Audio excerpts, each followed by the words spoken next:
Well, it is a Paul Walker movie. And we're on.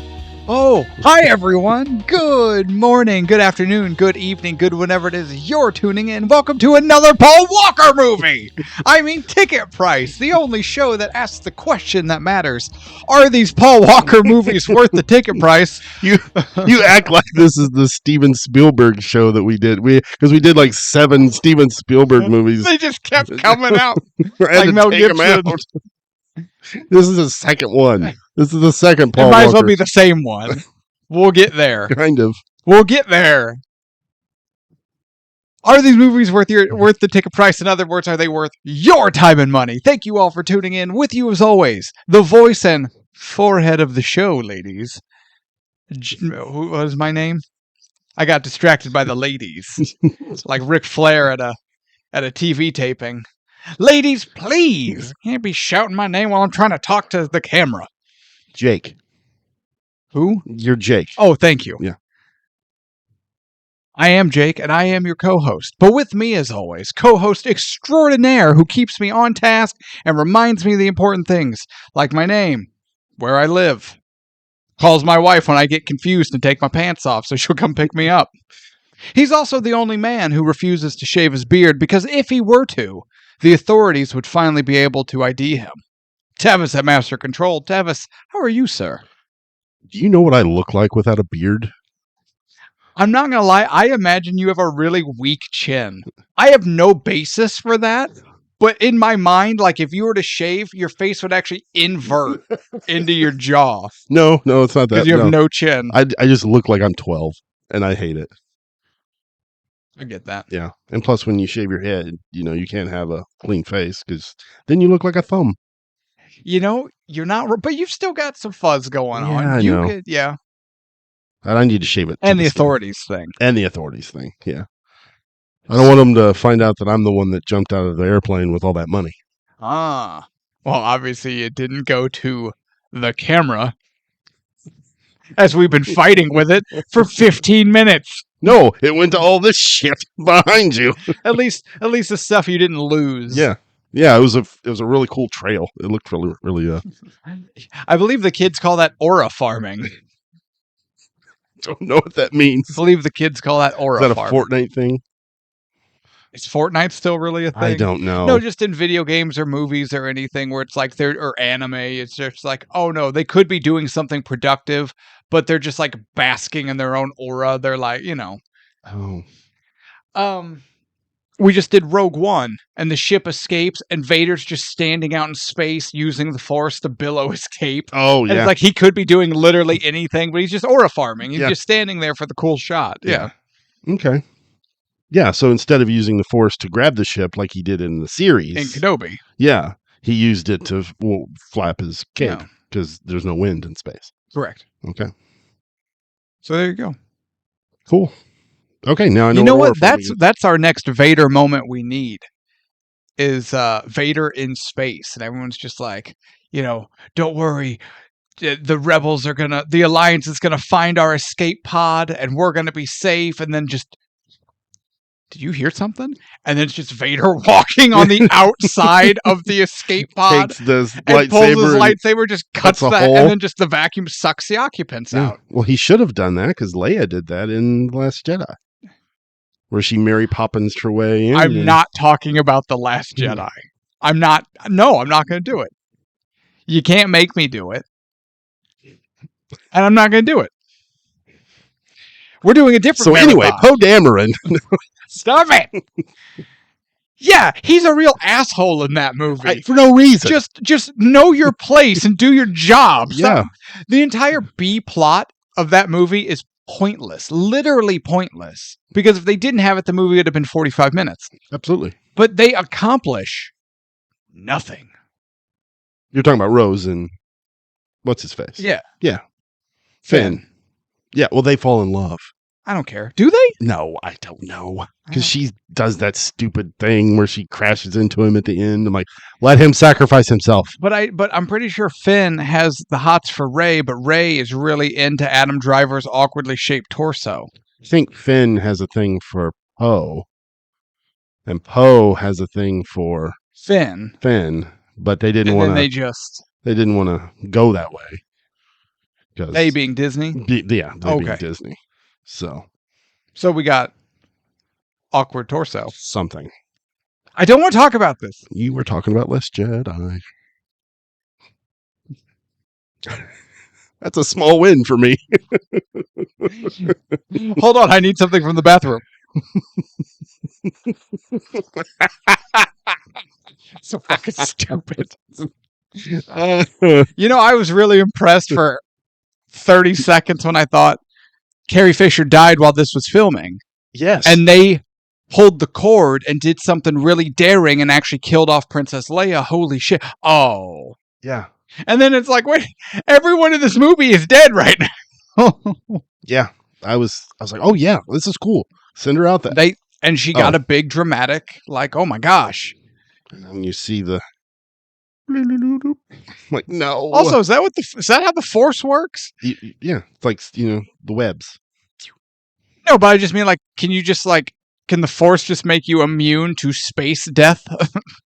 According to The Last Jedi, yes. So wait, does that mean because of the cold vacuum of space, does that mean if Luke had actually been a real Jedi, he could have just forced himself into a warmth cocoon instead of being stuffed into a tauntaun? That's a good question.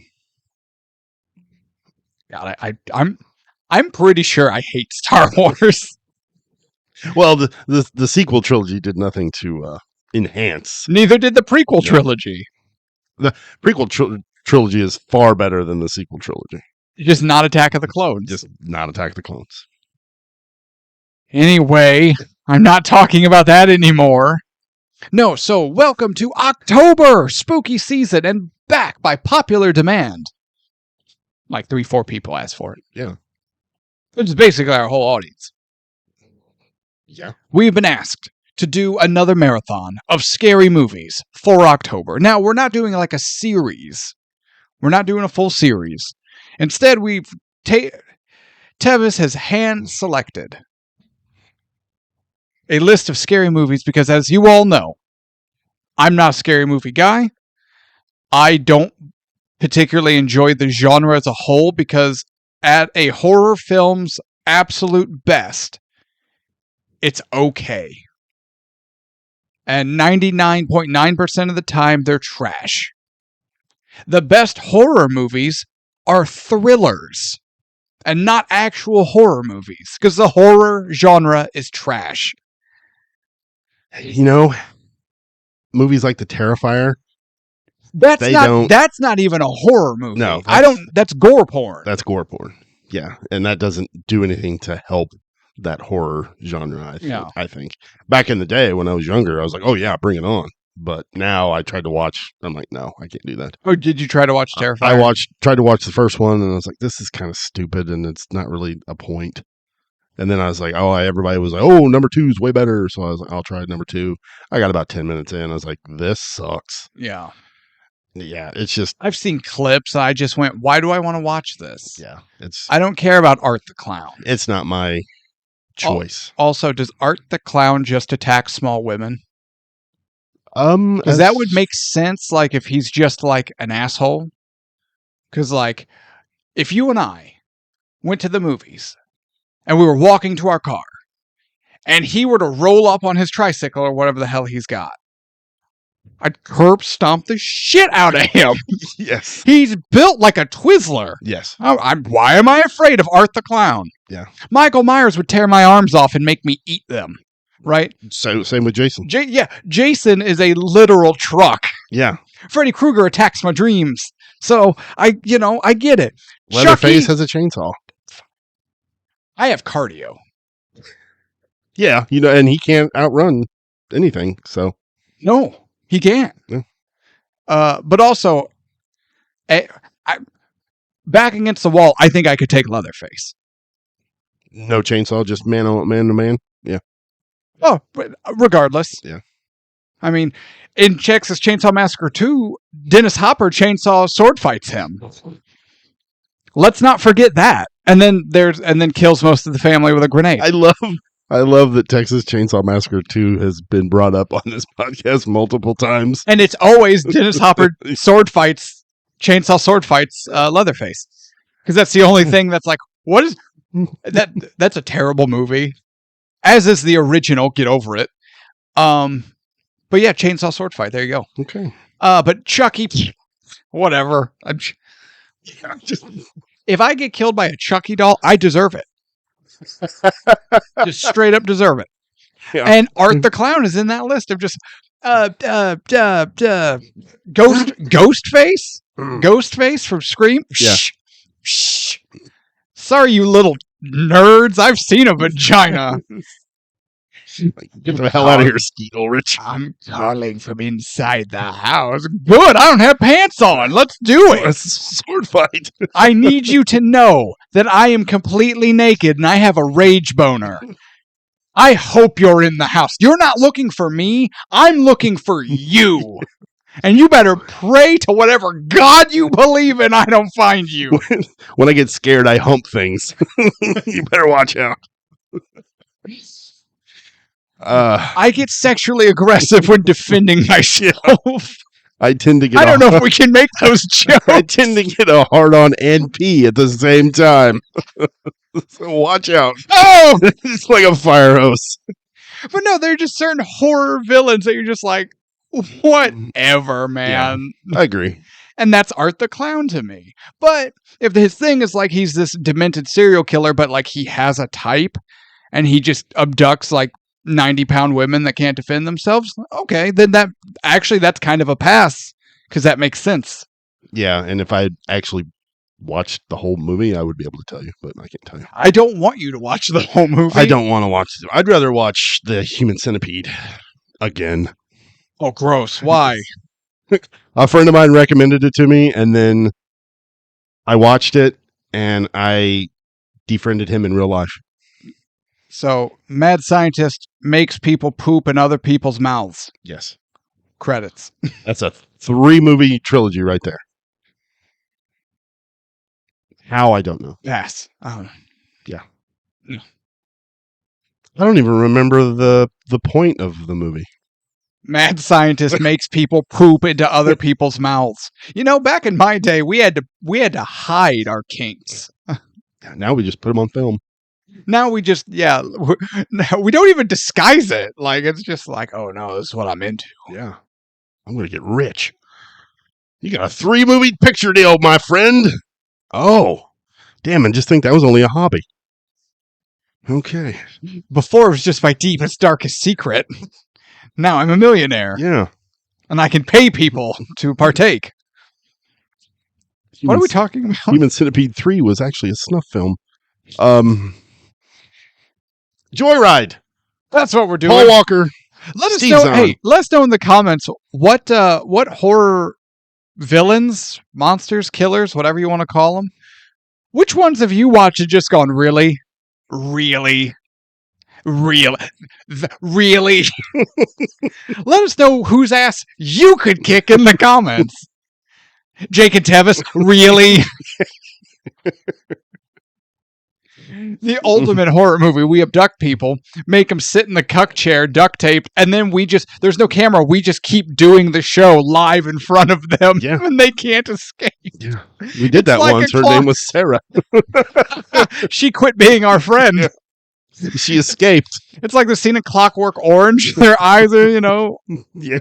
Don't close your eyes. Except it's just us.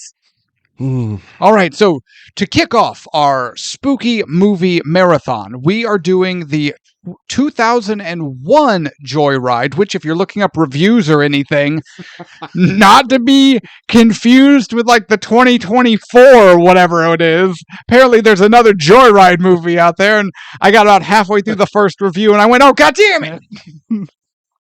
Yeah, when I was looking this up, I typed in Joyride and like 3 different movies came up. I'm like, holy shit, what year was this? I don't even remember. Yeah, so then I was like, wait, I have to be really specific here. Yeah, and I pulled it up on Wikipedia right now, and it says Joyride, 2001 film.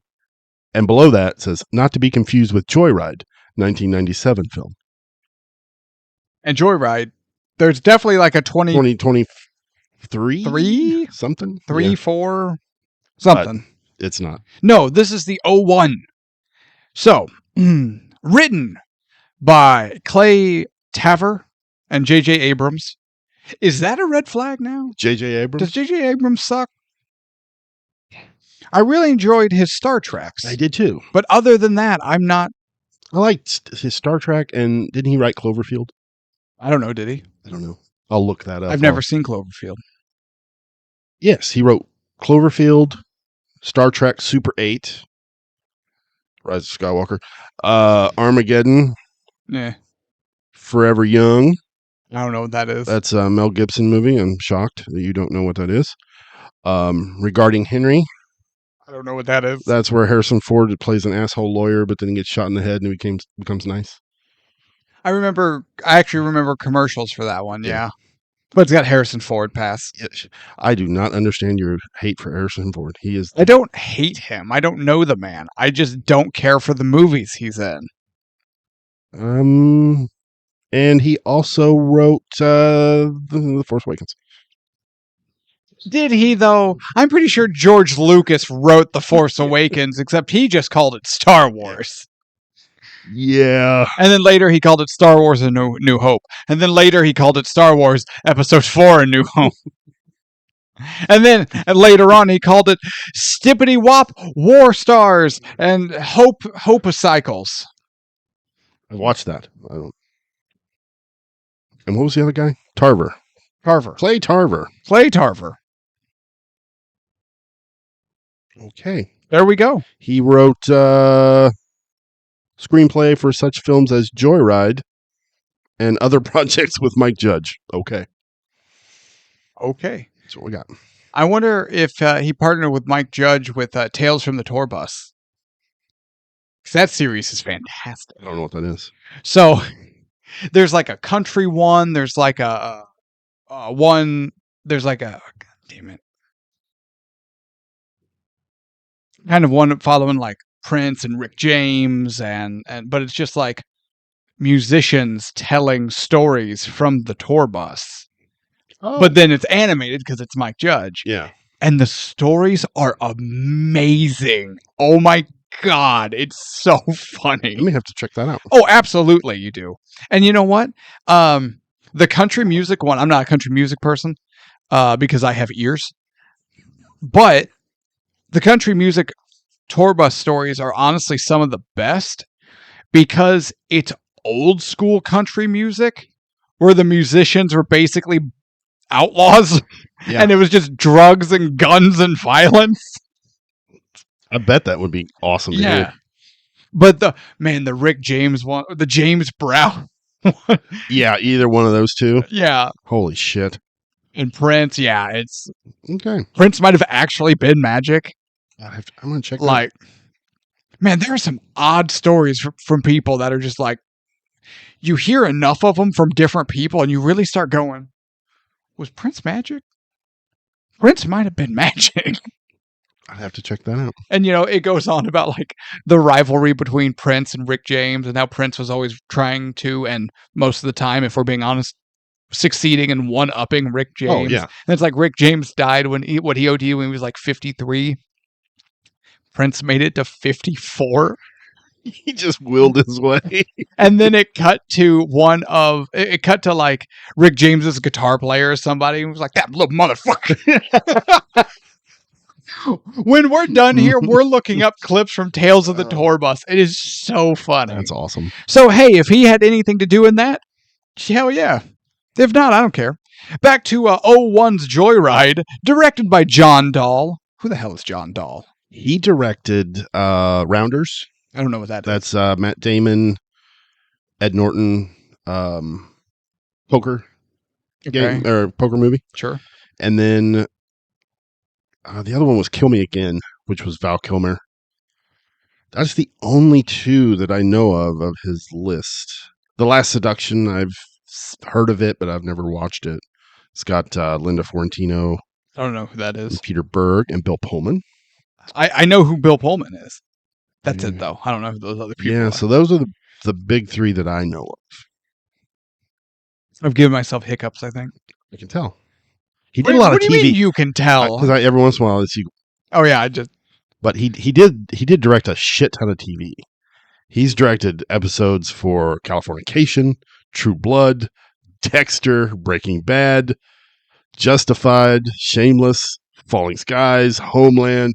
Like, if it was a popular TV show, he's like, yeah, I'll direct a couple episodes. Nice. Hannibal, House of Cards, Jesus, my God. Iron Fist. The Good Director, or The Good Doctor, rather. So, yeah, Walking Dead. He did an episode of The Walking Dead. What season of Walking Dead? Never mind. 5, 6, 7, 19, whatever. The 8th episode of the 10th season. That is too far into the show's run to be good. Yeah, anything past 3. Was that the governor? I think so. Yeah, because 2 was Herschel's farm, Yeah, and then 3 they were at the prison and the Right. governor. I don't know. 4 was still maybe good. 4. I think 4 was still because it was still the governor. Yeah, Because he was starting to redeem himself, and then he got power again, and then just went right back to his old ways. And then it made me go, "What the hell was the point of this season?" But it was still good. yeah. What the hell is the point of this episode? Oh, what? No more distractions. I'm not going to be distracted We're anymore. back. I'm down to 199. Nice. I finally broke through the 200 plateau. That's awesome. I wish I could do that. It's called willpower. Yeah, but they also have this thing called pizza You love me some and pizza. cheeseburgers.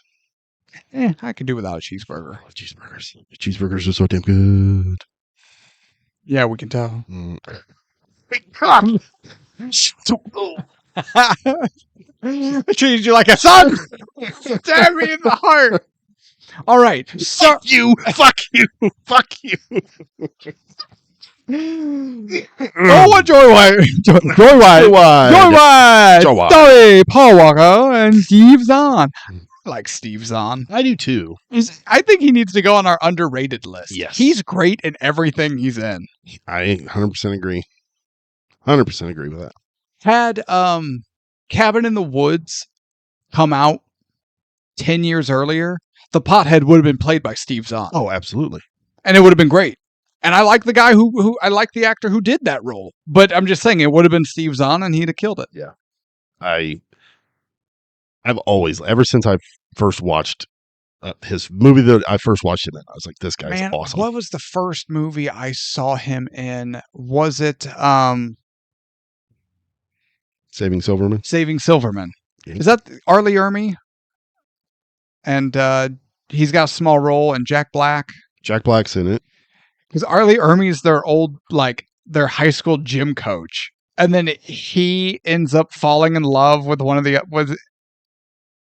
Oh, I might be getting it conflated with another movie. It's been a hot minute.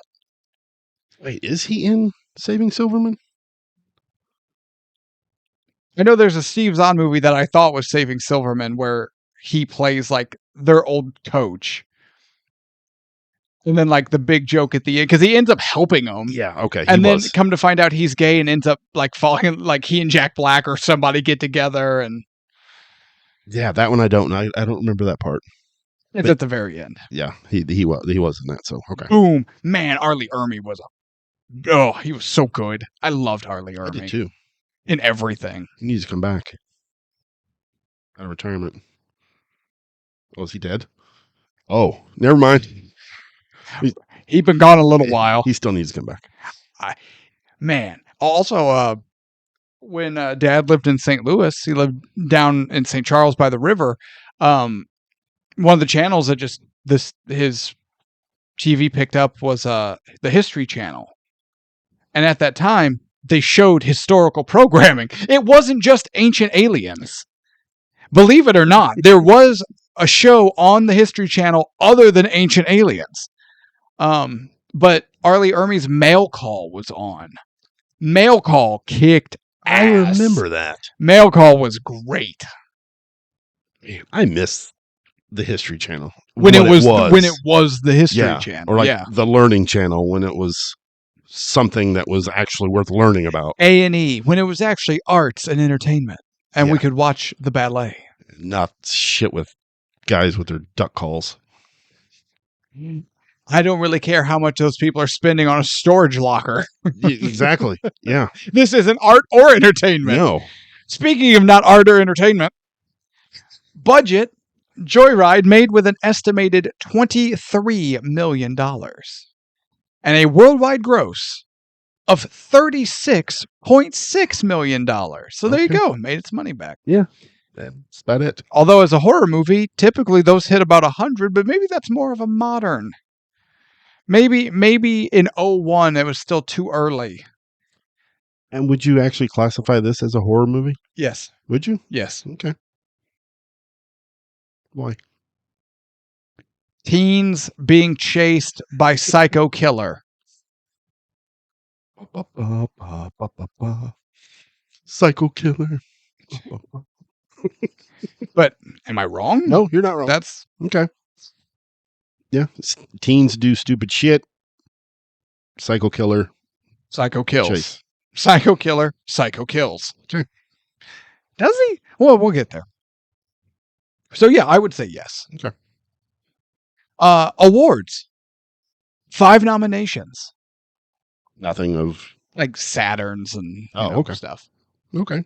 There might have been a couple that were negative. I'm not 100% sure what those awards were. And I was like, I don't know what this is. I don't care. Well, they did make enough money to spawn 2 sequels, so. Wait, there's 3 of these? Yeah. I saw Joyride 2 Dead End. Dead Ahead. Is it Dead Ahead? Yeah. And then I didn't know there was a third one. Roadkill. Oh, I know what the rest of this month entails. Ooh, look. Joyride 2 Dead Ahead is our next film in the Halloween series. Does it still have Paul Walker? No. Does it have Steve Zahn? No. Okay. It has Laura Jordan, You know who that Mark is? Gibbon. I don't know who that is. I don't know who it is either. I don't know who is. I don't know anybody in number 3. We didn't know anyone in number 2. Who's in number 3? Jesse Hutch, No. Kirsten Prout, There's only one Kirsten. Kirsten, Kirsto. And it's Dunst, not Probst, or whatever it is you just said. Oh Is there a 4th? no, the one of the guys in it played Jason Voorhees in the Freddy Jason movie. Okay. Sure. You mean the one where Freddy Krueger wrestles like a luchador for some reason that's never really fleshed out? It was terrible. That movie's awful. So Freddy bad. versus Jason's so bad. It's so bad. We're not there. We're here Not in yet. 2001. We still have 3 more Halloween movies to go.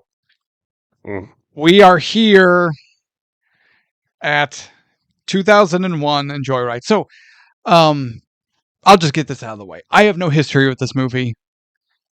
Didn't even know it existed. Tevis said, hey, guess what? We're doing this for the show. I said, okay.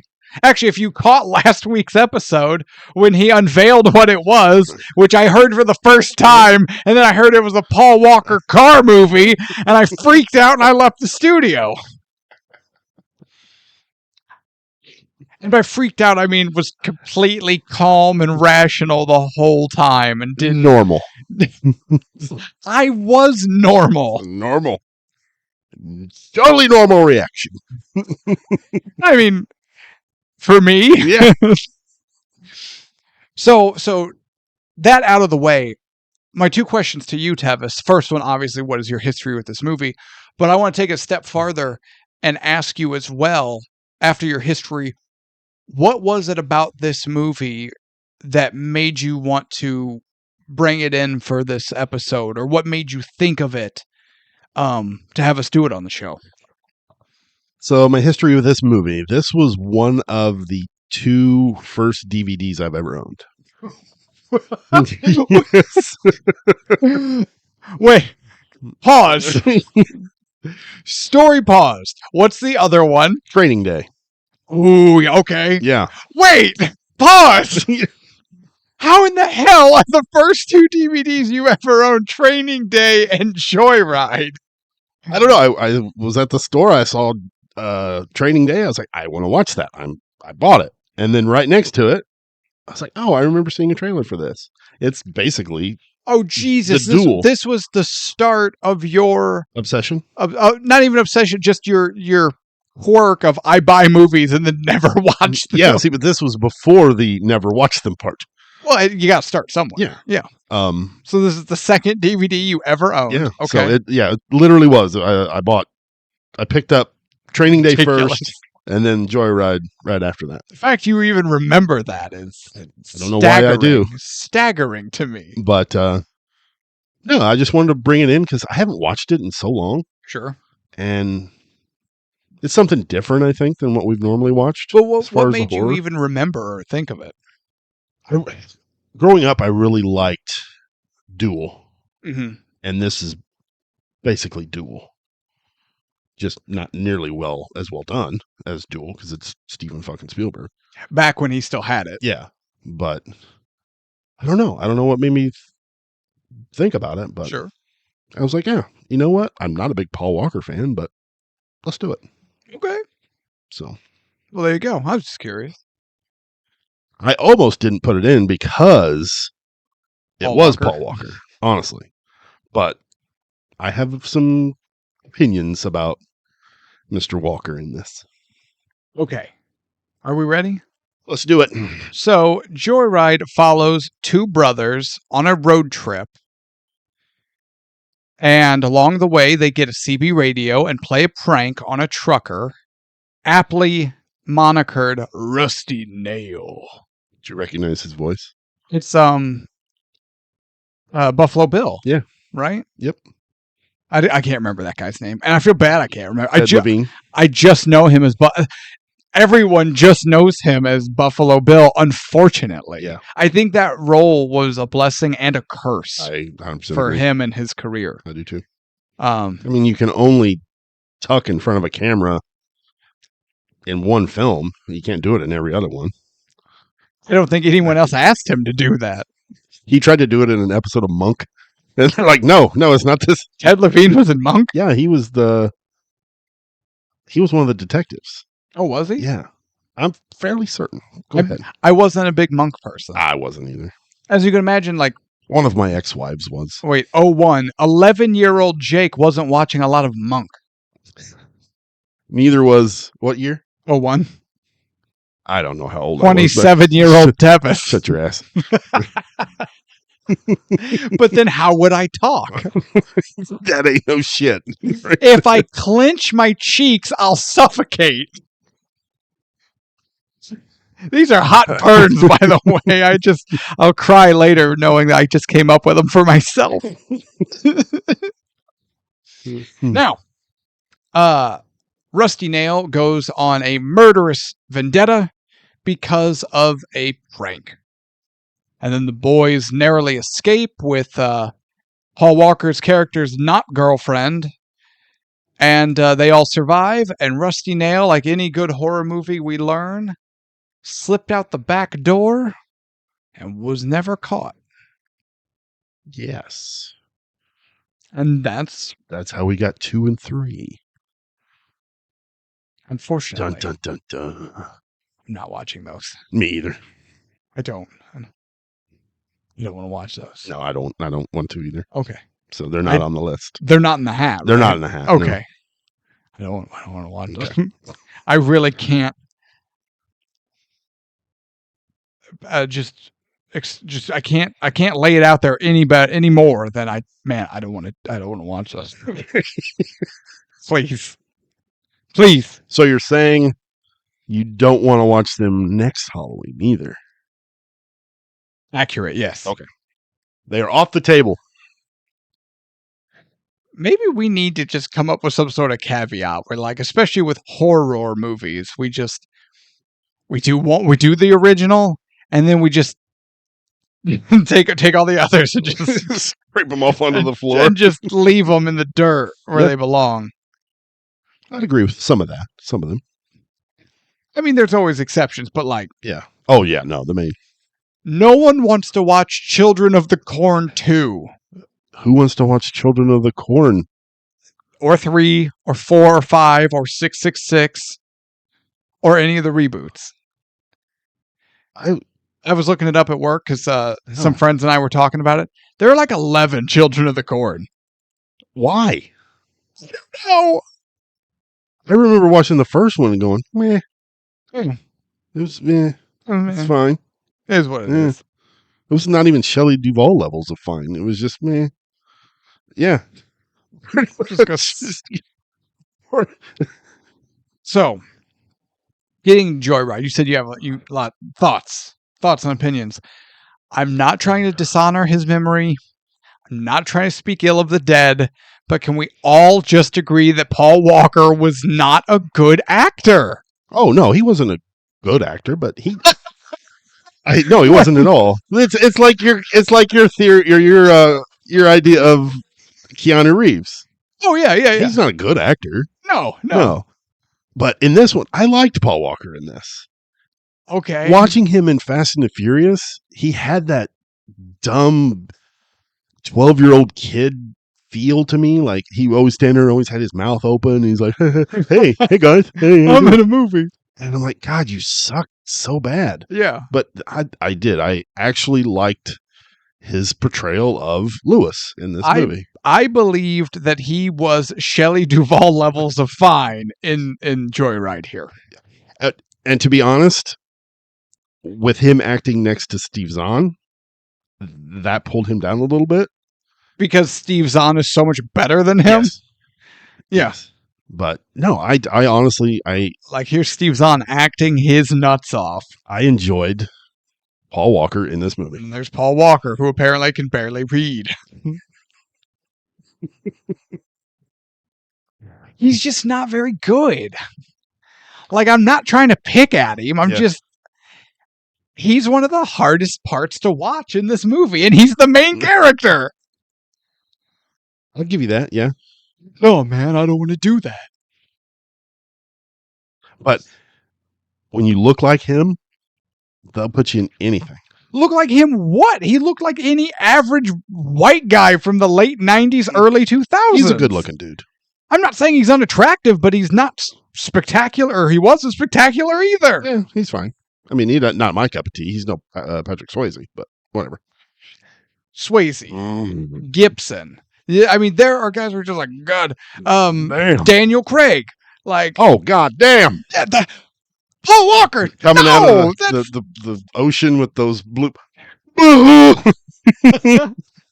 had to roll over to hide your enthusiasm.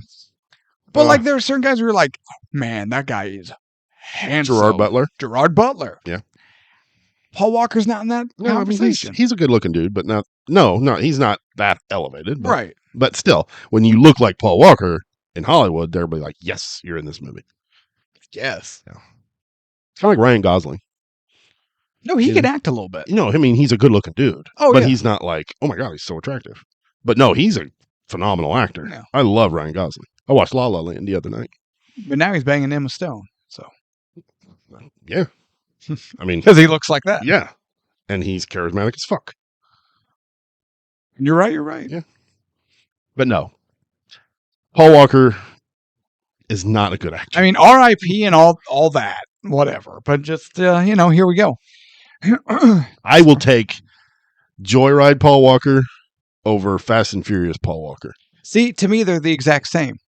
There's no difference. You could tell me that the events of Joyride are what led to Paul Walker's character becoming a cop and getting involved in and then like he became a cop and then he became an undercover detective, like because of his harrowing experience with this trucker that got away.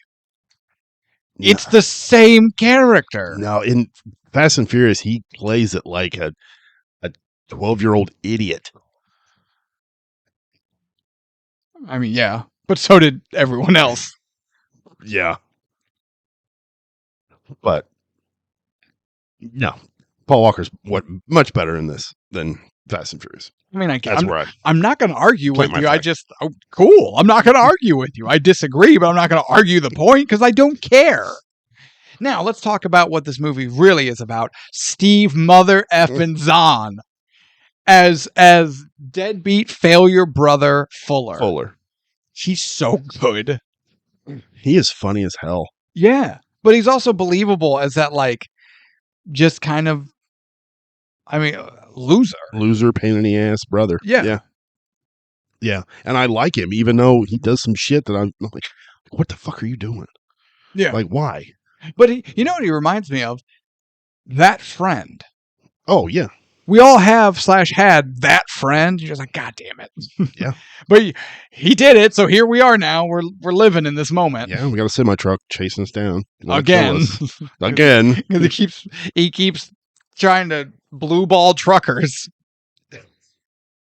Also, that's kind of like the pivotal plot point of this movie is they blue ball a trucker. Yeah, because they come on the CB and play like a woman. Yeah.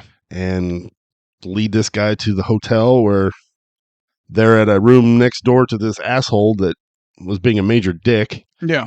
In the motel lobby. And yeah, come to my room. Yeah, we'll have some fun. Yeah. Bring pink champagne. Yeah. And yeah, they do. That guy fucks up that guy in the motel room. Yeah, how did he remove his jaw? Pure fucking power, I think. I don't know. Is he Jason Voorhees? Yeah. We're back to what we talked about earlier. Yeah, I don't know. But man, no, just Steve Zahn absolutely killing it. Grossly underrated. Steve Zahn, you want to come on the show anytime and talk about your favorite movies? You just let us know. You can have Sarah's chair. He has moments in this where I don't think he's trying to be funny, but he just is. Yeah. Like when they're standing in the hotel room and they hear the truck pull up and he goes to the window and then he looks out and he runs to the door. He's like, Rusty Nail's here. I don't know why, but every time I see that, I fucking die laughing. Because it's funny. It's just the way he delivers it. It's so damn good. He's just so excited. He is so excited. He's like a fucking kid. Yeah. And I don't know. It's funny to me.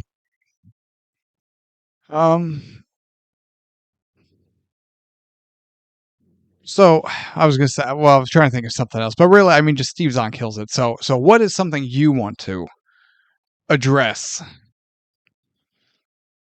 before I just get my shovel out? The first time I ever watched this, when that voice comes on the radio, yeah, I was like, oh, I already know who the killer is. Because it's fucking Ted Levine. And I kept waiting for them to reveal that it was him. Mm-hmm. But they never do. You get like a few glimpses of him. Never his face. It's always in like a silhouette of some sort. Yeah. Or shadow. You might get like a quick reveal of his face, but it goes by so quick. I don't think you do. I don't think you do. Well, there's a moment when he's got, I can't remember who he had by the Fuller. Yeah. In the window. And the girl, Venna, is tied to the chair. And he's like, watch this. This will be funny. You kind of see his face a little bit, but I was a little disappointed. Yeah. Because I'm like, I want Ted Levine. So that kind of ruined it a little bit for me. See, I disagree. I mean, it plays on the idea of like, especially since he escapes and he gets away, like he could be any trucker on any truck on the road. You don't know. And that goes back to the whole thing with the duel. Yeah. It's this exact same thing. Because there's a moment in that movie where he goes into this truck stop and he looks and there's all these truckers in there and you're like, which one is he? Yeah. So I like that part of it, but I don't know. I love Ted Levine. I think he's such a great actor. I wanted to see him actually act. Yeah. So that kind of killed it a little bit, but same time, your point, I do like that fact. I get being disappointed that Ted Levine doesn't get to do more just because it's Ted Levine, but but the idea of there is no big reveal. Good. Yeah. We don't need one. Yeah. Not for this. No. I guess if he were to die at the end, then maybe, but yeah. Whatever. There's deleted scenes. Not really deleted scenes, but they do different voices with the CB radio Okay. of different actors on the special features on the DVD. And yeah, none of them really work nearly as good. Oh, they were As- like testing out. Yeah. Yeah. Yeah, they had different actors come in, and no, when it's Ted Levine, I mean, you can't. That voice is just so damn cool. Fair.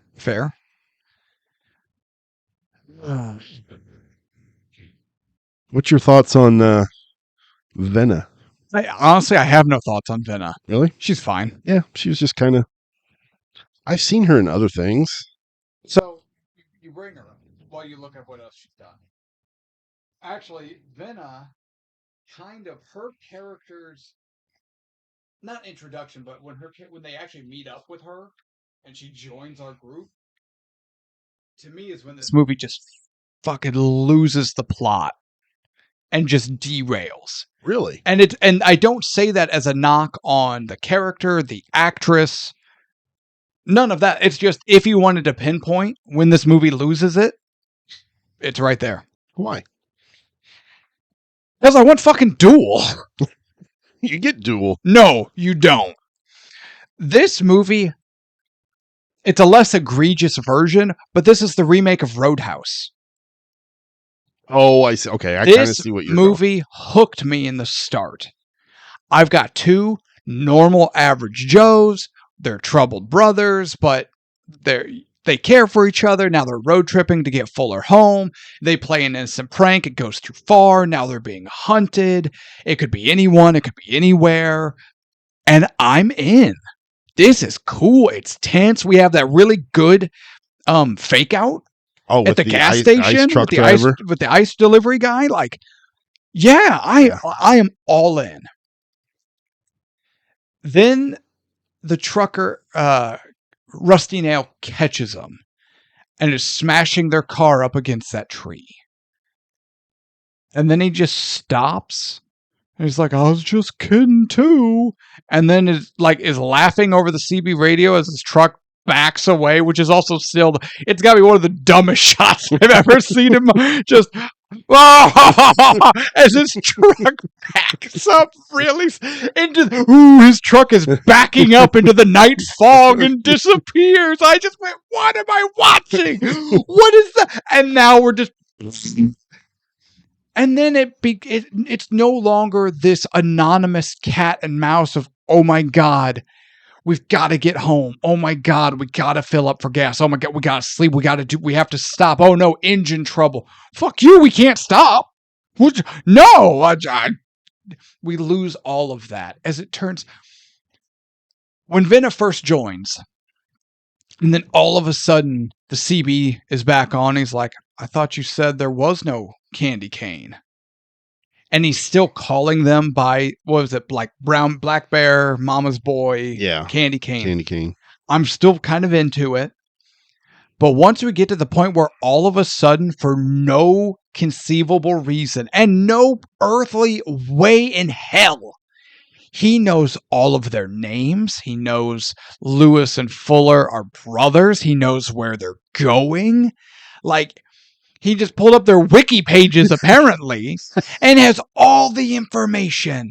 And then starts playing this shitty game of, there was Venna's friend at college that she was driving to mind her own business. Yeah. Now, all of a sudden, the Rusty Nail saw her, managed to abduct her, and it has her captive as a way to get at our car of characters for no reason. And now it's like, now I'm gonna make you guys the butt of the joke, so you have to walk into that diner naked. Ha ha ha ha. Oh, I've got Venna now, so you've got to come to this motel. Oh, but don't worry, she's gonna be okay because I have a convoluted trap of Scotch tape that's going to trigger a shotgun blast when you come through the door, and I'm going to laugh uproariously from the bathroom. What is this? This movie dropped what it was, and it lost everything for me. It just took a giant dump on the first half which was good, and it was compelling, and it was thrilling, and then it just hokey. Yeah, it does kind of drop off on that last half. And I'm not even when they pick up Venna, I kind of lose it in the cornfield when they're playing that Yeah, cat again, and mouse cat and mouse in in the the cornfield. cornfield. And I think at that point I could be like, I'm kind of done watching this. Yeah. Because the ending is very meh. Because they Cookie cutter. Yeah, because they think they kill him because the police show up and shoot the truck, and then it happens to be the body of that ice truck driver. Yep. And then they're in the ambulance and they hear Rusty Nail's voice over the walkie. Mm-hmm. And I'm like, okay. No. This sucks. Yeah. Yeah. That ending did kind of suck. Not just the ending, though. As soon as it turned into this, whatever it became, with the captured friend. The hunt for the kidnapped girls. Yeah. Yeah. I'm like, this sucks. It's taken. Yeah. Only not as good. It sucks so bad. The first half, though, like that's like, well, if they had kept going down that train of thought or down that path, it would have just been dual. That's what we wanted. Yeah. We just wanted a different modern interpretation of that kind of story. That's what we wanted. And that's what we were getting. And it was so good. And then they deviated and it was shit. Yeah. And they could have still picked up Venna and made that detour of, hey, we're turning into a kidnap plot. Right. We're still trying to get home.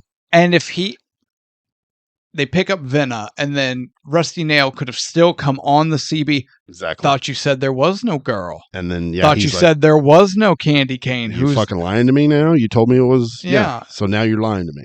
Yeah. First you set up the prank or blah, blah, blah. And if the whole movie, he had just gone by their made up call handles.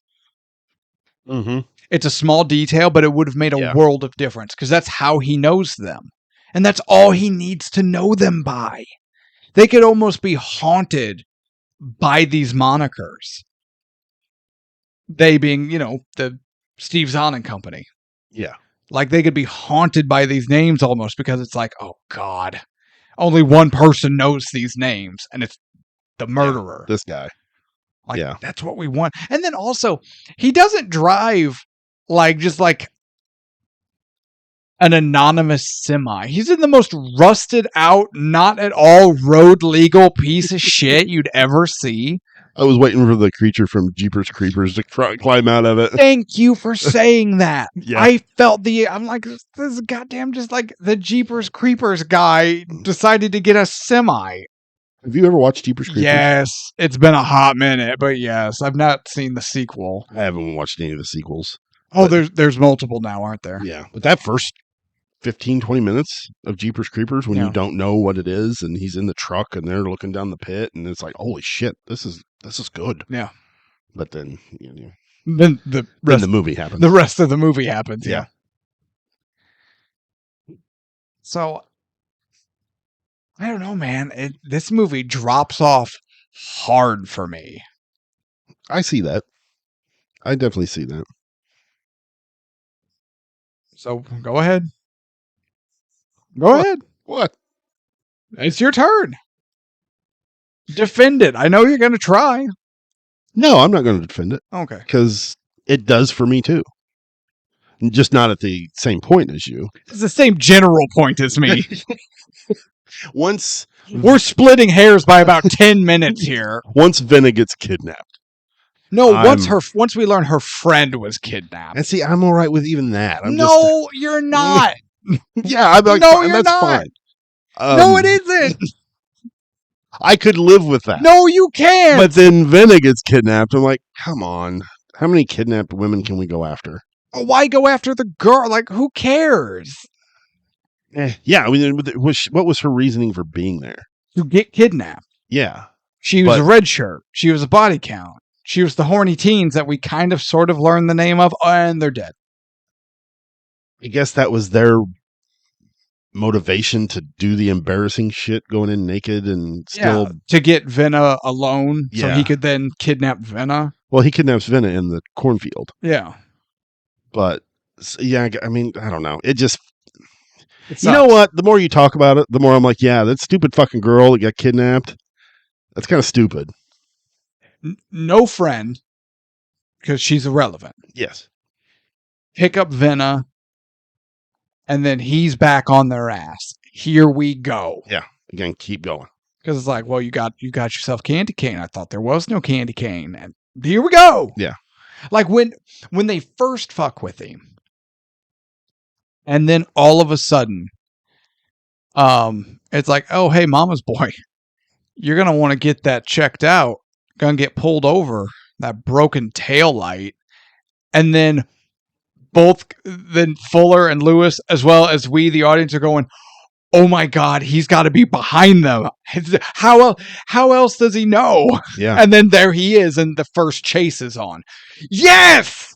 That's what we want! I agree. Unfortunately, we only get it just enough to piss me off. I'd have been less mad if I had never gotten anything good out of this movie. You know what? Roadhouse remake. Or, Yeah. so they think they're done with it. They think at one point they're about to get Venna, and the boys think they're done with it. And as a sign of maturity and growth, as well as like, you know what, I'm not doing this ever again, Fuller grabs the CB and chucks it out the window. It smashes along the side of the road. Cool. Then they get Venna, and then whatever happens. I can't remember, but they're driving down the road, and Fuller's driving, I think, and he's noticing now that the goddamn road signs are like spray painted. Look in the trunk, Lewis. I'm like, so then they stop and they pull over. Although this was funny because he's like, he wants us to look in the trunk, and they're about to look in the trunk, and they're like, no, there's going to be a dead body or something that I don't want to see. I'm not opening this trunk. Fuck it. No, I'm not. And then they don't. And then Venna's like, well, I'm going to open it. And she opens it. But just the whole conversation of like, wait, should we actually open this? No, I don't want to open this. I appreciated that a lot. Yeah. And it was funny without being overly funny. And again, I think most of that is Steve Zahn. Yeah. But like that joke worked for me just because it was Steve Zahn and it was funny because we finally have characters doing what we, the audience, are all thinking of, like, no, you don't open the trunk. But also, this asshole has gone down the road spray painting road signs at perfect intervals for them to get his message. Then they open it up and it's not a CB radio. It's their exact CB radio that smashed along the side of the road because it was tossed from a moving car. Just scraped it up a little bit. He's got it banded together with barbed wire like he's Cactus fucking Jack. And he's like, Edge, I made something for you. Here, Randy Orton. No, he didn't fix that. Those components are mush. He had spares. He put it together from the spares of the other victims. Is that his trophy? He just takes their CBs? Yeah. What a shitty trophy. I thought Dexter was laying with his little droplet of blood or blood whatever. vials. Not even a vial, a microscope slide. Oh, yeah, that's right. That's what it was. Jeez. Slides. In the immortal words of, with a Community, I can't think of his character. Huh, gay. Never watched it. Ann and I watched the first episode and went, nope, we're good. Is that the one with Chevy Chase? Yeah. Okay. Yeah, and it's like a classroom setting. Yeah. Yes. It's a community college. I did. I watched the first episode of that. And my friends are like, no, man, you got to just like grind through the first 2 or 3 seasons, but after that, it gets really good. If I have to grind through seasons, your show sucks, and I'm not watching it. I'm not grinding through 2 or 3 seasons. Kiss my ass. We've all had moments where it's like, man, that episode wasn't too great. But I mean, it was a hiccup in an otherwise good run. That's no big deal. I'm not grinding through multiple seasons. Your show sucks. I don't know who the main actor is in that movie. I don't know. I would recognize him if he came down the stairs and wanted to talk about his favorite movies. I don't know. He never really appealed to me. No. But yeah, I'll grind through maybe 2 or 3 episodes, but not fucking seasons. If I know that there's gonna be a payoff, maybe. But if I know, well, I have to. If I grind through 2 or 3 episodes, cool. That just means I have to grind through 60 episodes or what? I'm not doing that.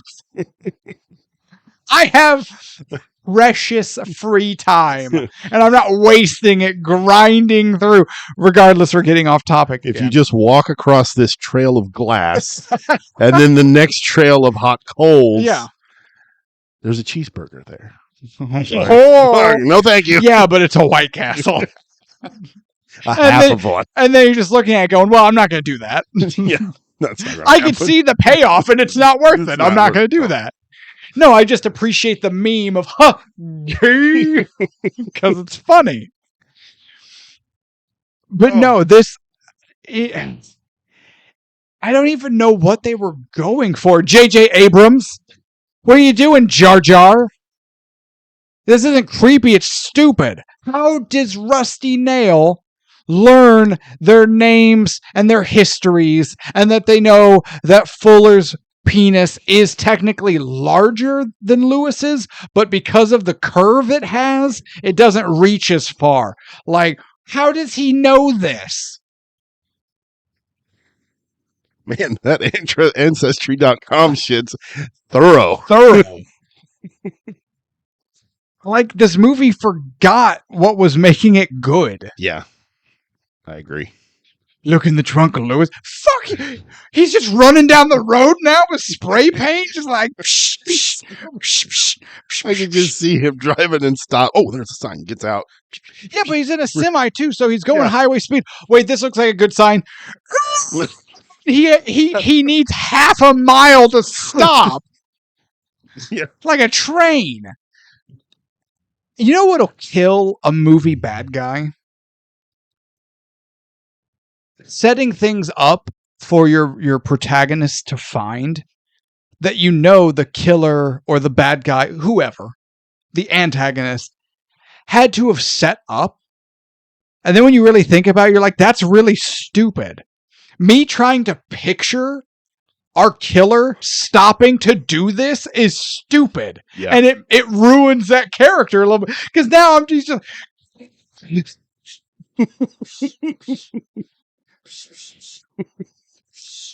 Oh, wait. They might not know I'm talking to them. Lewis. That's dumb. A little bit. You've gone into the haunted house, and now you're in the discarded baby doll room, where they're all hanging from the ceiling in chains. And I'm going, how long did this asshole take dolls apart and hang them from the ceiling? That's dumb! What a colossal waste of time! I don't think our villain's scary. I think he's an idiot. He's just bored. He criminally needs a hobby. Yeah. Like, he needs someone to be like, bro, come play Warhammer with us. We got D&D going in the other room, man. You don't have to do the doll thing anymore. Yeah, your character can still be called Rusty Nail. That's cool. It's fine. You won't do as dumb of things. Yeah.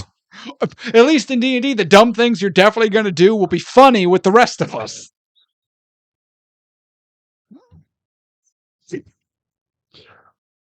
Okay. Ooh,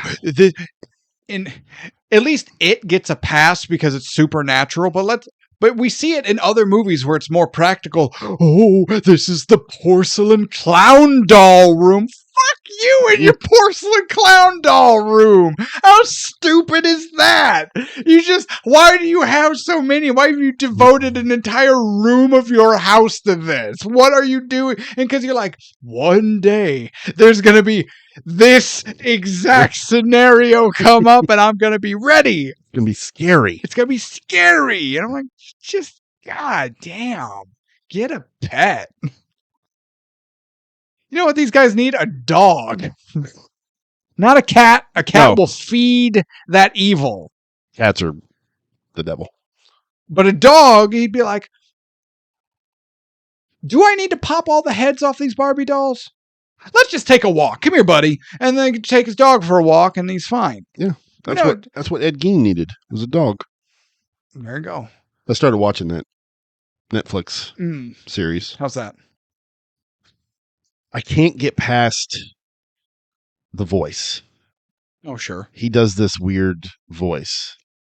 So I'm having an issue getting past that. I've only made it halfway through the first episode because didn't have time to watch the whole thing. You grind through those 2 or 3 first seasons, those first few seasons, it gets real good really after good. that. But I don't want to picture our movie bad guy stopping and doing stupid things. Do you think he had to get a ladder to get up to the top of that sign? No, maybe he just stood on his truck. But these are now questions we have to ask because of stupid things that have happened. You know who I didn't wonder doing stupid shit? Hannibal Lecter. Yeah. Because Hannibal Lecter didn't set up stupid shit. Do you think he was out of breath when he was getting out of his truck and then running around to spray paint the sign and had to hurry up and run back? That's the thing. Do you think he was worried that he wouldn't finish in time? Yeah. So he's like, shit, they might be coming. Shit, they're going to see me. Oh, shit, I dropped the gun. Damn it. I'm too fat. I can't bend over. You think someone else was like, hey, brother, your truck breaking down. You need your... No, I'm okay. Just thank you. I'm okay. Just pull the prank. Go about your business. Yeah, that does kind of kill That's not how you spell murder. It's 2 R's. Oh, thank you. Psh, that's dumb. This movie, Yeah. That does kill a... No, you kill don't a bad understand. I'm making them go in naked so they know what it's like to be the butt of the joke.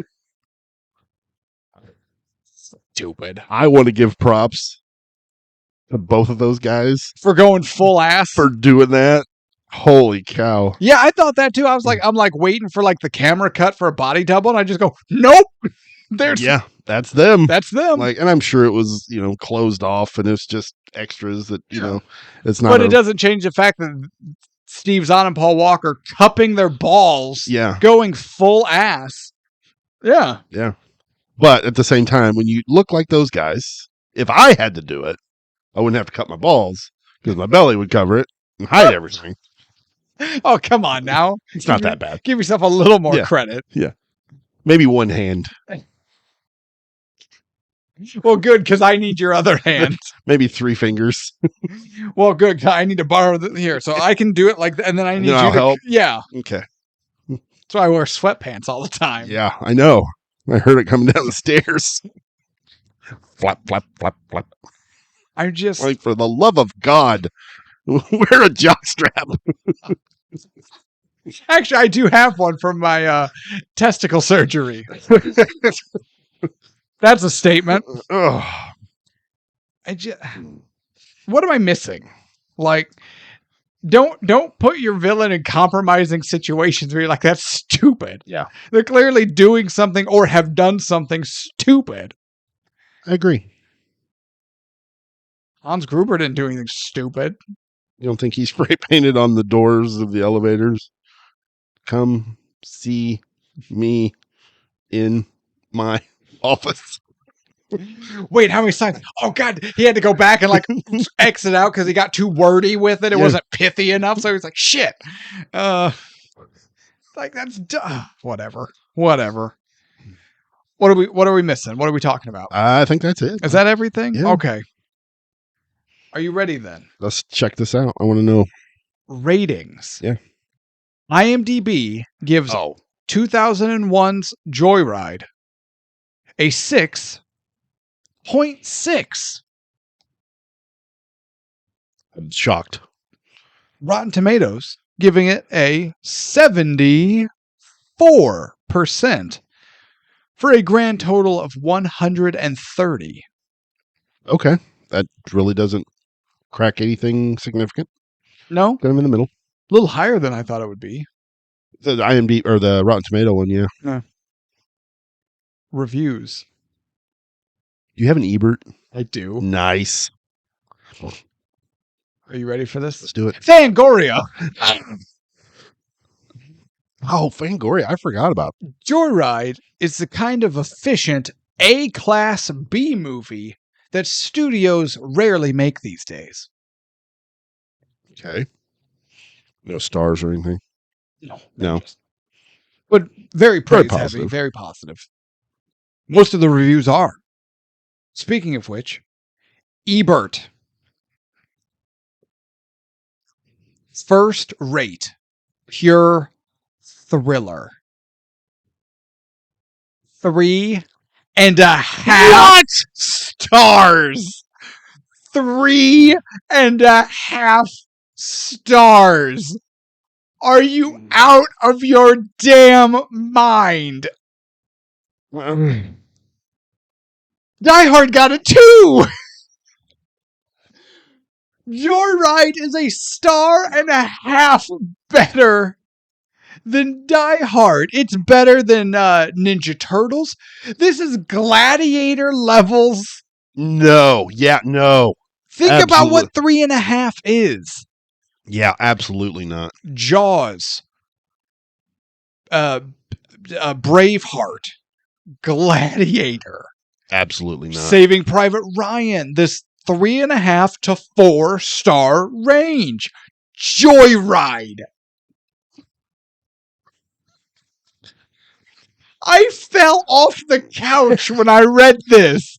I was sitting like this and then read it like this and went, huh! I fell forward and sideways off the couch. I landed on my dog on the way down because she always lays underneath me. Oh my God. Yeah, that's criminal. That's criminally too high. 3.5 stars. You know what's funny is at first I thought the rating was 2.5 stars. And I was like, yeah, that makes sense. And then I was reading the review and I had the wrong fucking Joyride. Do you have the 97 or the 91 or whatever it was? I don't even know it was Ebert.com, I think, from the 23 one. Okay. But no, Ebert, the man himself, in 01, dropping 3.5 stars on this. Gotta disagree, Ebes. There's no way. There's no way. Am I wrong? No. Don't feel like I'm wrong. John Carpenter's The Thing got 2.5 stars. A full star better. The Thing is a masterpiece. Let's see. Oh, Jesus. Let's see. Grumpy Old Men, 2 stars. Grumpy Old Men is better than Joyride. Now I'm just going through. Last Voyage.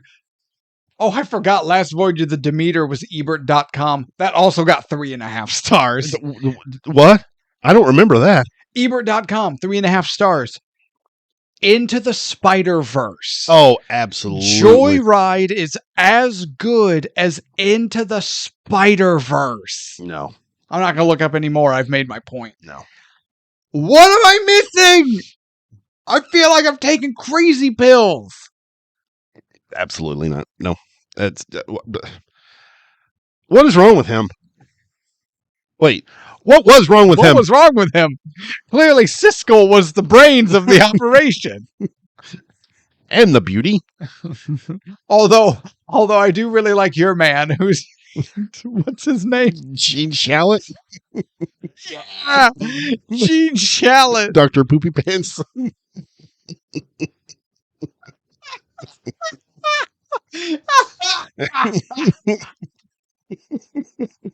If you don't know who Gene Shalit is, just Google him and then Google Professor Poopy Pants from what was that? Captain Underpants. Captain Underpants. Yeah.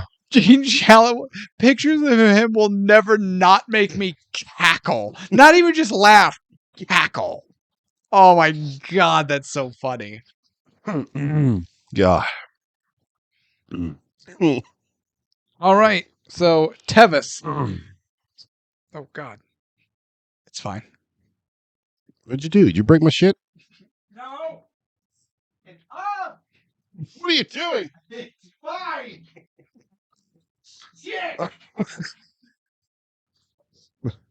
Fine. Did you fix it? Yeah, knocked a bunch of shit over. Just kicked it under the desk.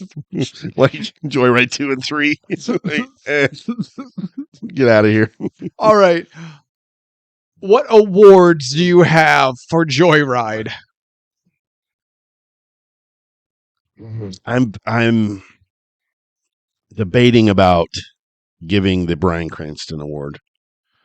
Well, I definitely want to give Shelley Duvall to Paul Walker. Okay. I don't feel bad about that. He's Okay. totally fine. Shelley Duvall, fine. But Bryan Cranston? Yeah. Ted Levine. Man, you have a hard on for Ted Levine. I was just so pumped. I was like, oh, yes, I love Ted Levine. I want to see this. And I think he's well used, but I wanted more of him. So I don't. No. You know, No. I don't know. I'm conflicted on it, so I'm not even going to do it. I'm not going to do it. I'm not going to give that award out. The Bryan Cranston Award is like the Golden Gruber and Falling in Love. You don't have to force it. You just know. That's true. If you have to fight for it. But I am going to give the Diane Keaton Award for Best nudity? Going beyond the call of nudity to both Steve Zahn and Paul Walker. Now, if they had gone full frontal. Yeah, we'd had to change the award. But that's true. It is still the Diane Keaton Award. Yeah. I want to give the Charlie Sheen Award to Paul Walker and Steve Zahn for their CB accents. I forgot about that. Woo! And then Paul Walker doing the world's worst woman female voice. Oh, God, it's terrible. Hey there, big stud. What you got going on there, Rusty Nail? Come on back. Yeah, Steve Zahn like, hey, old boy, I was looking at some bear on the road. Come on back now. I'm like, what the hell? Whew. I want to give the Netflix Steve Award to Amazon Prime because this movie was available for free. It was included with your Prime subscription, so I didn't have to pay money for this. I didn't watch it on Prime. I have it on DVD. Is it the DVD? It's the DVD. Holy shit. Yep. You didn't bring it? You can't just like showcase off your 24-year-old movie? I still have the original Training Day too. Nice. Yeah. Well, you could hold on to women like you hold on to movies. I like movies more. Yeah, I actually like movies. Looking at the rest of it, though, I don't. Yeah, like I don't have. The Roger Murtaugh Award goes to the Laramie Sheriff. Oh. That guy was too old for this shit. What was his name? He's on. I recognized him. He's on Supernatural. Sure. You never watched Supernatural? No. Oh, it's so good. I just, as a rule of thumb, don't watch things on the CW. You know, I had that same thing, but I watched. A friend of mine was like, "Dude, you need to watch Supernatural." He had the DVD copy of it, and I looked at the front. I'm like, "Absolutely not. This is a fucking CW thing." He's like, "Yes, I know, but just watch it. It's good. It's really good." Sure, but the running joke I always hear is the writers didn't really know what to do, so every season it just escalates to the point where it's like, we defeated the devil. Oh, but now, come to find out, the devil has a brother. Yeah, I mean, it's kind of like any show. Once you get going past so many seasons, it runs out of ideas. Just need to. Yeah. Oh, the devil's third cousin removed. Leroy. Yeah. But you know what? Those guys made all the money they'll ever need, so good for them. That's true. I'm not dumping on anybody. I just don't care enough to watch it. Jim Beaver is his name. He was also in Deadwood. Is whose name? The sheriff. Oh, I forgot what we were talking about. Yeah. Yeah, he was also in Deadwood. So there you go. Best part?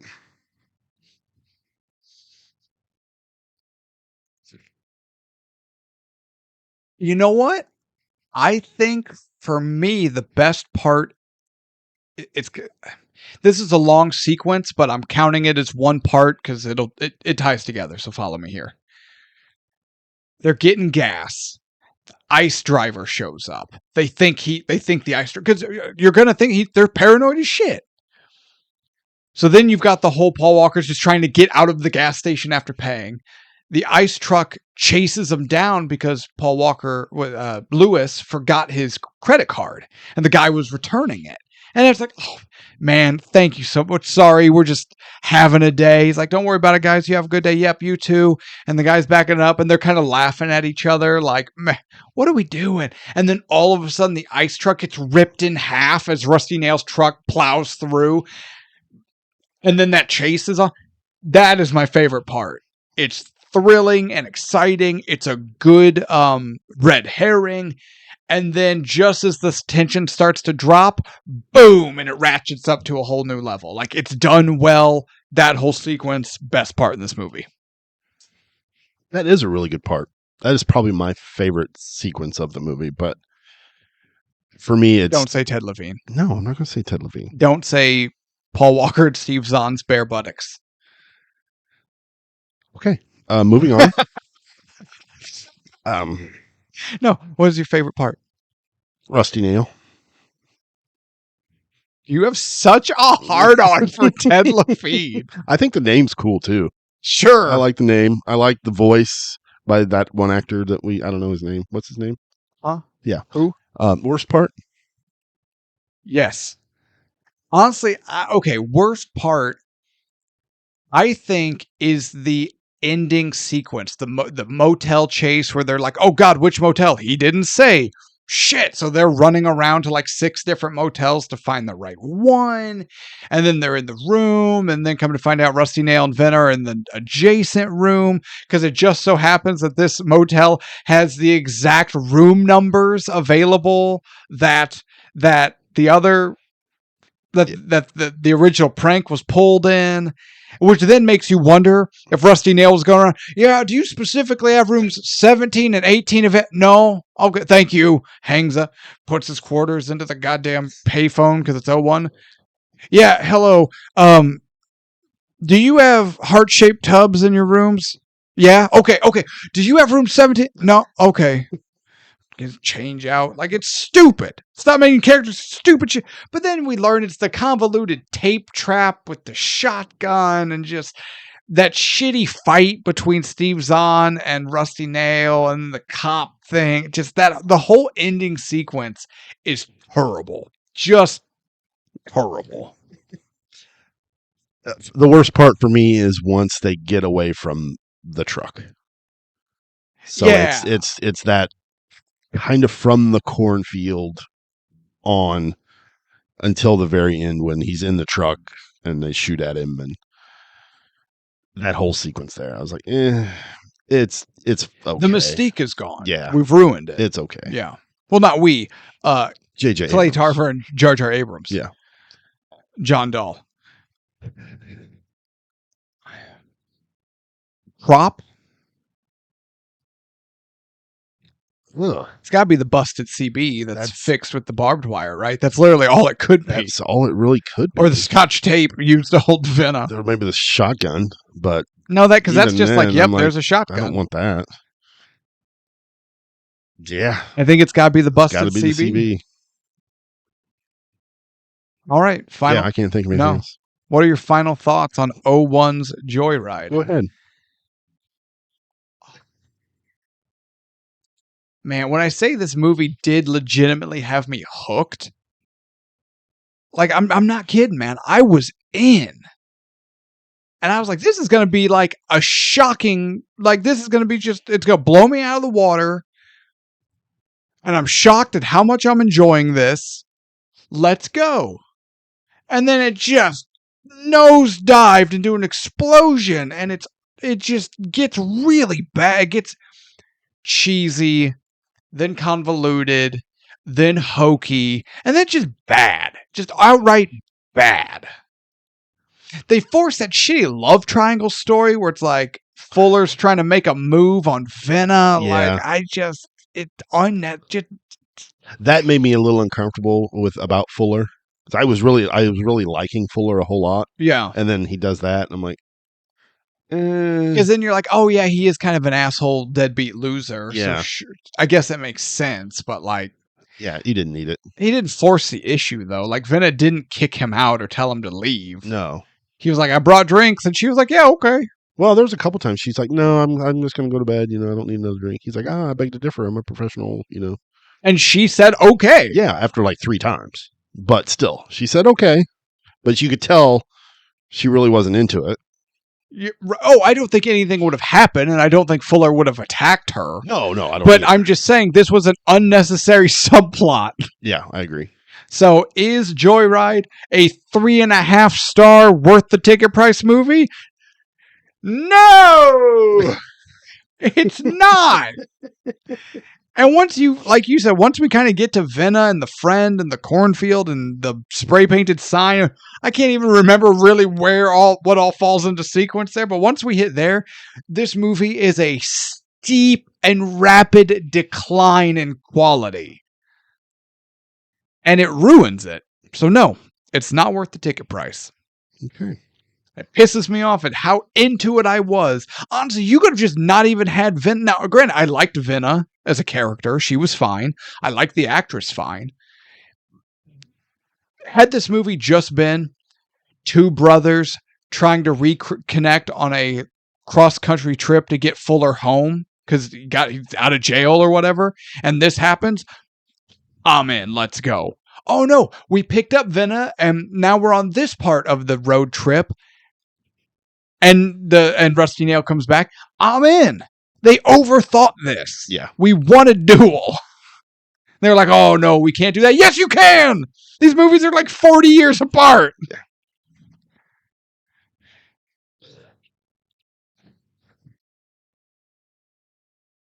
J.J. Abrams just seems like he remakes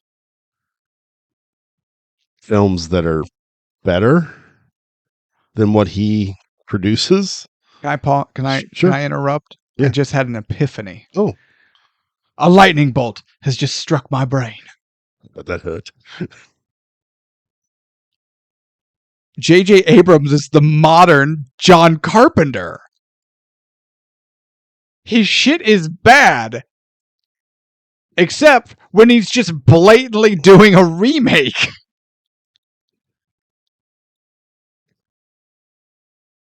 Maybe. I'm onto something here. I think you are.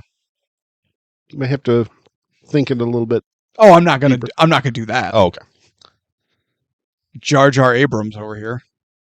Yeah, because a lot of his stuff is basically bits and pieces of better movies.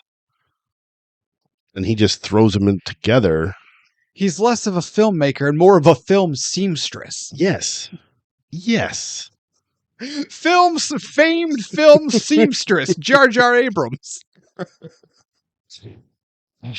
Like you, I enjoyed the hell out of this movie.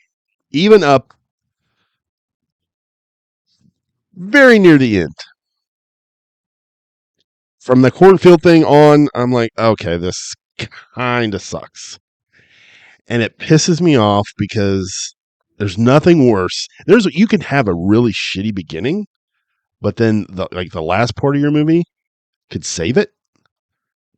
And then you could have a really awesome beginning, but the last part of your movie sucks and it just kills everything you had. Yeah. And that's what this is for me. I remember watching it the first time and I enjoyed it the first time. But rewatching it and I've probably only watched this maybe 3 or 4 times. But rewatching it for this, I like the actors. All 3 of them I thought did really well. Ted Levine is fantastic.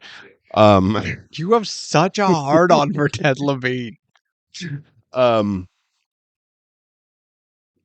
no, you're right. That shitty whole motel kidnap portion of it just sucks. Period. So no, this movie is not worth the ticket price. I can't do it. There we go. Fucking Jar Jar. Jar Jar Abrams strikes again. Man, I'm just at this point. Jar Jar Abrams is about to just be a red flag by himself. Written by George Lucas, red flag. Written by J.J. Abrams, red flag. God forbid they ever co-write a movie together. Oh my It'll be God. so bad the world will It'd end. be like a vortex of disgust and doom. Dibs on band name Vortex of doom. of disgust and doom. I love it. Don't shortchange it. All right. There you have it, folks. As if you were all wondering, we have now done 2 Paul Walker Drives a Car movies, and they're both terrible. What are we doing next week to continue our October spookathon? Well, funny you mentioned John Carpenter. Okay. We're going to do They Live. Wait a minute. Wait, shut up. Wait a minute. I've never seen this movie, Me but... either. Oh, you haven't either? No. Okay. Stop me if I'm wrong. We're talking about the one with the Rowdy Roddy Piper, right? Yes. This isn't a horror movie. Is it? It's John Carpenter. Come on. Yeah, but like, you got a point. But Yeah, like, I'm taking liberties. sure, but is this considered a horror movie? Probably not.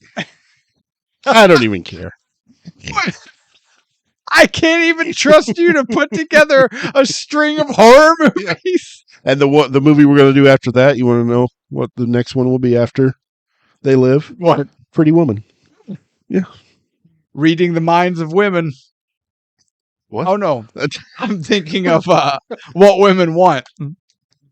No, we're not doing Pretty Woman. That's Julia Roberts, by the way. Oh yes. Yeah, not Mel Gibson. And Richard Gere. Richard Gere. And his gerbil, apparently. What? You never heard of that whole Richard Gere and the gerbil story? Now, does it go the only direction I think a story like this could go? Does South Park make an entire episode about the gerbil's journey? Probably. This was... Oh my God, when was it? I don't know. It had to have been years ago for Richard Gere to be relevant. Is he still alive? Yes. How old is Richard Gere? I don't know. Okay, so it originated in the 80s. Oh my God. It's this very false urban legend about... How do you know it's false? I'm just assuming. And You can't just assume. And I'm also reading this here. It says it's entirely false urban legend. How can they say that? Who AI. are they? It's AI. It knows. First of all, I don't take nothing as gospel from a dirty clanker. All right? So the rumor began with word of mouth accounts. Some claiming it started as a fake letter from a fake cruelty to animals organization that alleged Gere was arrested for animal abuse. After inserting a gerbil into Had to be admitted to a hospital to have a gerbil surgically removed from rectum. Okay. Yeah. So there you go. Before the internet, that's what we had. We had to do something to pass the time. We were all out of gerbils. We made up rumors about celebrities. Yeah, absolutely. Well, hey, there you go. So, but yes, weird. Oh, I'm going to look up what's the classification of They Live. I mean, Hyper and Okay, 1988 horror sci-fi. Bite my ass. nom nom nom nom nom. No, I got Keith David. Keith David. How can it be a horror movie if Piper and David just have a full wrestling match in an alleyway? Might be an awesome horror movie if we have that. I don't know. Now I do know that this is widely considered one of, if not Carpenter's best movie. I know it's up there. Yeah. Like the 2 movies that people always well, I guess 3 are Halloween, The Thing, and They Live. Yeah. And it kind of depends on who you're asking and their preference on what they tell you is the best. It's The Thing. But you know what? Maybe it's They Live. I doubt it, but maybe. We'll see. We don't know. I can't say because I've never seen it. I've never seen it either because I just went, no, I'm good. Well, can't say that now. Now I don't have a choice. So now we're going to be able to watch all 3 of his best films. Oh boy. And go from there Okay. about our opinions of John Carpenter. We already talked about our opinions of John Carpenter. He had one, because even Halloween sucks. I was talking to my buddy, and we were talking. He was like, "Oh, you guys?" He actually asked me, "Are you guys doing a scary movie marathon for the show?" I said, "Yes." And we got to talking, and he's like, "You should do the Halloweens." And I was like, "Well, actually, I think in our original Halloween episode, we did a Halloween showdown. Like we did Halloween." He's like, "Oh, that's right. I had forgotten." And we were talking about Halloween. He's like, "Man, it's been so long since I've seen Halloween." I said, "Don't watch it. It's boring as hell." And up until the movie is a slow plot of nothing until the last like 20 minutes. Yeah. It's just boring and no one cares. And a major plot point is Loomis can't look to the left. He staked outside the Myers home for hours. And if he just looked slightly to the left, there's the car. He'd be like, "Oh my God, the car that I was in yesterday." Yeah. He sees it. He doesn't see it drive behind him. Worst cops. The Haddonfield cops are terrible also. Because there's the fucking car. It's going to the grocery store. Guys, what are we doing? With the guy in the mask driving. Full mask and jumpsuit. So I told him, he was like, "Oh no, Halloween sucks. I love that movie." I was like, "Yeah, don't. Yeah. Movie sucks." Rewatch it. So we know that movie sucks. Ugh. So we're going to find out what They Live. All right, tune in next week for They Live, starring Rowdy Roddy Piper, the Hot Rod. Hell yeah. Did we ever determine what came first, Flash Gordon's shirt or Hot Rod t-shirt? No. God, I know it's a Flash Gordon thing. I know it is. Probably. Man, that bums me out. That makes me happy. No, that bums me out. It's awesome. Man, Flash Gordon would have been better if instead of Flash Gordon, it was just Roddy Piper. Roddy Piper was Flash Gordon? Yeah. Oh, hell yeah. But he got to, write his own lines. I'm here to chew bubblegum and kick Ming's ass. And I'm all out of bubblegum. And power fuck his daughter. Yes. And he'd have done it. Yes, he would have. And then he wouldn't have needed that stupid egg-shaped or football-shaped egg to fight those been guards. Suplexing people. He'd have taken. And we're like, "Oh my God, he's got Ming in the sleeper. My God." Ming would have been out. Yeah. Hell yeah. And that's how he won the Intercontinental title. He would have knocked Ming out with the bell instead, like he didn't do to Bret Hart. Oh, he'd have been like, "Oh yeah, Ming, what's over there?" And then he had to pull the knucks out of his trunks and just dropped him. Roddy Piper story. Wrestling story. If you're done with the episode, see you next week, folks. Wrestling story. Remember when Piper would get on a guy and he would do those real quick rabbit punches? Jim Cornette tells a story. They were doing a show and the fans were several of fans were in an uproar, we'll say, and someone takes a swing at Piper. And by the time Cornette looks over, the guy is already on the ground with Piper on him, throwing those exact same rabbit punches, but full contact. He said the police when the police escort got there and got Piper off the guy, they drug this unconscious man out of the building by his arms, his feet twitching. Oh shit! Because Piper effed him up. Yeah, I never understood why people threw shit at wrestlers or tried to throw punches at them.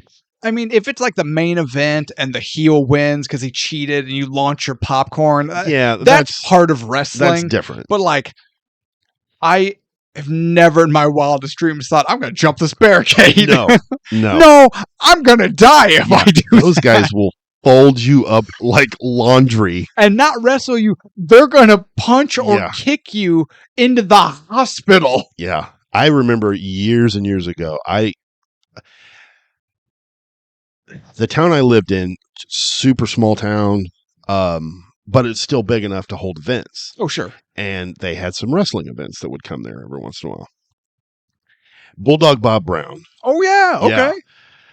And he was wrestling Mike Thompson, I think was his name. And this Mike Thompson guy was also a car salesman. Okay. So my dad bought a new car, and he bought it from Mike Thompson. And I got to go pick up the car with my dad. And I'm like, holy shit. That's Mike Thompson. Like, holy crap. He's the one that I saw right at the thing. And the thing. But anyway, so we're there, and Bulldog Bob Brown was making comments to people around the ring. And this guy, he turned his Bulldog Bob Brown, turned his back, and this guy like chucked his entire beer at him. And I remember it hitting him in the back and just spreading out like fucking angel wings. And Bulldog Bob Brown turned around and was going to go over the railing to get the guy. Yeah. But then everybody, like, the guy took off and he ran up. Oh, yeah. Yeah. He's like, no, fuck. What did I do? He realized he effed up. Yeah. And I think the security ended up grabbing him and kicking him out. Yeah. But yeah, I'm like, what are you doing? You're being an idiot. You're disrupting the show. Like, stop it. You could get your ass kicked. Yeah, and you're going to get your ass kicked. Yeah. So. Because those old school wrestlers, too, like. Oh, they didn't fuck around. They were just a bunch of coked up monsters. Yeah. They'll beat your ass. Like Vader did that one guy and got put in jail over in, Saudi Arabia or somewhere? What? Yeah. It was Vader and The Undertaker were on a talk show overseas somewhere, like India or something. Oh, it like was that. India. Was it in India? It was India. Yeah, and that guy asked the question, is wrestling fake? And does this seem fake? Yeah. And Vader went off on it, which, I think that actually caused them having to come up with the character Kane because they had needed somebody to replace Vader. But, which is, honestly, Vader kind of sucked. So I was never a Vader's fan. Yeah, but you can't judge Vader by his WWF at the time run. Like, that's like grading the Road Warriors' career by their WWF run. Like, that's not. Yeah. That wasn't Vader. That wasn't the Road Warriors. Like, that doesn't count. Yeah, I just never did. When you see guys jump the ring and then, like, Macho Man just football kicks like, under the chin. Just burr. Like, God damn. Yeah, I hope that was worth it. No shit. I spent hundreds of dollars on a front row ticket to get hospitalized. I got to go get dentures. All right. And this has been Wrestle Talk. Wait, are we still talking? No, not wrestling, because that's a real thing. Never mind. This has been Jake and Tevis Talk Wrestling. It's Wrestle Price. Yes, because I don't think that's copyrighted. I don't think so either. That one. Ticket Wrestling. Nailed it. Saved it. We are not Wrestle Ticket. now, have ever been or ever will be affiliated with Wrestle Talk. No. They're a separate entity. That was just was what it was. All right, everyone. Thank you so much for listening. This was 2001's Joyride. Unanimously not worth the ticket price. Move on. I guess if you're really in the mood for it, watch some other movie named Joyride. You have several picks. Or watch 50% of this one. Yeah. And stop it after the after ice. Vienna. Yeah. Hey, they got Vienna and they drove home. Stop. Done. Next. Tune in next week as we watch the horror movie. Horror sci-fi. It says right here. Horror sci-fi. I mean, it does. You're not wrong. It does say that. So we'll go with it. 1988. You an 80s movie. R-rated. I haven't never seen it, so you can't say it's me picking it because it's an 80s movie. I've never watched it, so I have no nostalgia. I have no history. We'll see. I just picked it because it's a horror movie. Horror. The internet tells me so. There you go. An hour and 33 minutes also. So that's the movie length I'm here for, baby. Hell yeah. All right, everyone. Tune in next week for They Live Something. Her. Make sure you like and follow the show so you don't miss any of our content. Turn on the bell for notifications so you don't miss this or any of our bonus episodes. Merch store. Get your ticket price merch today. Make sure you hit up Spotify. Patreon. What am I saying? I have no idea. I don't know. Spotathon. Spotathon. Word price. Oh God, my eyes have gotten so blurry all of a sudden. I think something's happening. I'm Jake. That's Tevis. We're Ticket Price. And we will see you guys next week for They Live. Any closing remarks, Tevis? We'll see you at the movies. Oh, wait, we can't say that either. No, never mind. Sorry. We can't say that. What the hell are you doing? Watch movies. Movies are good. Just not this one. Not this one. All right. And the most important part, our actual outro, the thing we can totally say is, as always, be good to yourselves, be good to each other, and good night. We're getting sued.